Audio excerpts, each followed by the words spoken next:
And those clips roll. That's right. It's time for another installment of America's favorite game, BS or Real Talk. First up, Paul George joined the All the Smoke podcast with our friends Steven Jackson and Matt Barnes, and he spoke about the ups and downs of his first season with the Clippers.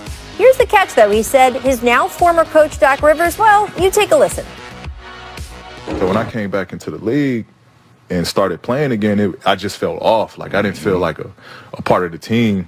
And then, the way I was being used, I felt like I was, Doc was trying to play me as like a Ray Allen or like a JJ Redick, like all pin downs, all like I can do it, but that ain't my game, right? You know what I mean? I need some flow. I need some mixes of pick and rolls. I need some post ups, all that, just different touches. You know what I mean? All right, Perk, is PG saying that Doc didn't play him in the right spots? BS or Real Talk? I can't tell what your answer is. It's just hard to see where you're going here.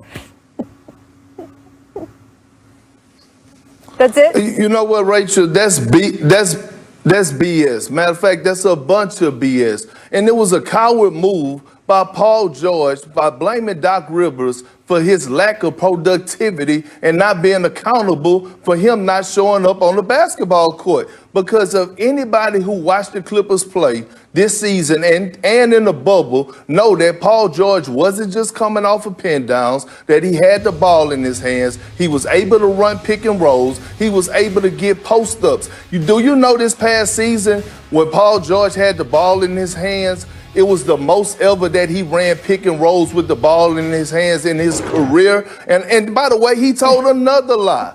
I'm pretty sure about this. Listen, Doc Rivers did not treat Paul George like he was Ray Allen, because you know why? Ray Allen not coming off of pin downs and missing wide open three-pointers. So I know that was a lie off the top. It was a cowardless move, in my opinion, and he should have held himself accountable and not throw Doc under the bus for him not performing the way he should have performed, period. Well, that's super strong, Perk, and I'm distracted by Richard not understanding where the camera is with his phone. Go ahead. This is BS. This is the BS, and it's getting out of hand. Like, this is getting out of hand. Like, Paul George is putting himself in a position to, not necessarily to be criticized, but it's like, I have yet to hear a legitimate, like, you know what? I need to be better. I heard him say that during the postseason, and he actually corrected himself. You saw he had some really good games after struggling a little bit. He was open about struggling in the bubble. And people have given Paul George, I don't want to say a pass, because he's one of the more talented players. He's one of the best two-way players in this league. He is the reason why one of the reasons why that they picked, I picked him to win the championship. But when you start criticizing your coach on the way out, you could easily have just said, hey, look, you know what?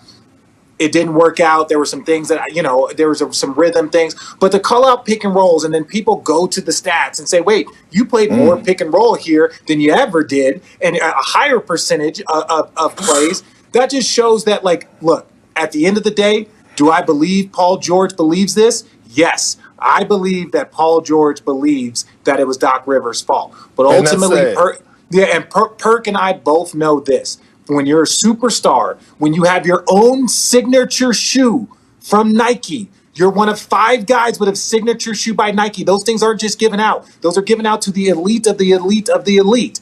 You can't shoot shots off the side of the backboard in the fourth quarter after being up 3-1 in double digits in every single game. You can't talk about the coach and the rhythm and the pick and rolls. You can't do that. Well, you guys both talked about the numbers. Here they are. We can show them. And you're right, Perk. This was a career high for him. Plays where he finished in the pick and roll, 33%. So the numbers are just the numbers there, right? Now, organizationally, and I'm not talking about specifics with Paul George, organizationally, clearly, the Clippers as a whole, at least in some part, felt that Doc Rivers had blame in what happened last season because he's the one they got rid of. So that's how you know that they held him accountable, but also sometimes the coach is the easiest one to change. I think sometimes conversations like this happen when there's too much time in an off season. I'm not sure how this managed to happen in a short off season, but the bottom line for Paul George or anyone else on that Clippers team is that they have to be accountable this coming season. And I think the only thing that they have in their advantage on that score is if the expectations were very high going into last season. Richard, you said you picked them, right, to win a title. I don't think those expectations are that high this season, right? I mean, you guys aren't picking them as your favorite to win the title, so they could only beat them, right?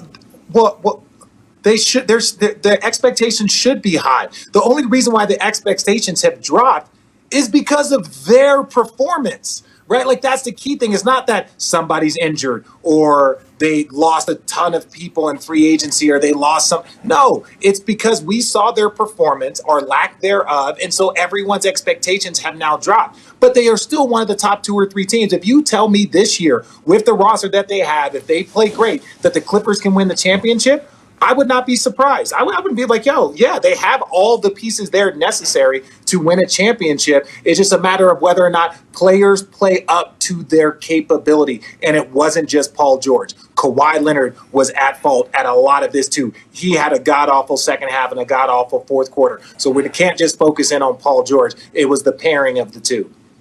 And you know what's crazy is that some of my old coaches like Doc Rivers and Sam Cassell, some of my older brothers, my family from the Celtics, even Ty Lue would call me and Coach Rex, and say, Perk, you got the Lakers to winning the championship? That's how you feel? And I was like, yeah. For one of my many reasons is I didn't trust Paul George, and not in the crucial moments. From his history, even when you go back to Oklahoma City, I remember one game in particular. It was a closeout game in Utah, and he went, 2 for 15 from the field while Russ dropped 45. And after that, I saw his body language, and I could see it in his eyes, and I told him all season, I don't trust Paul George, and this is the reason why. Well, look, as someone who worked sidelines for some of his games in Indiana where they went toe-to-toe with LeBron, I know that Paul George has it in him.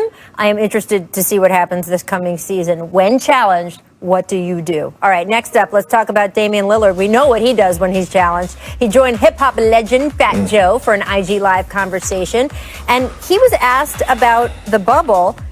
Take a listen to what he had to say. To me personally, the bubble was way easier because it was just like, it was really no distractions. We didn't have to travel after games. It was like boom, boom, get up the next morning, practice all in one spot. So like our bodies was recovering faster. We was more rested. I mean, it was way easier to me. I think that's why you saw a lot of people just killing like that. All right, guys, I want to see your emojis on both of you. What do you got? Ooh, some real talk. Give it to me, Perk. Why? Look, one thing about it, I believe Dame Dollar is one of the realest that the NBA has ever seen, and he has never shown me any type of BS. So if we're gonna have him on this segment, BS or real talk, it's always gonna be real talk because Dame Dollar was dropping 50s in that bubble. So I believe every word that he's saying.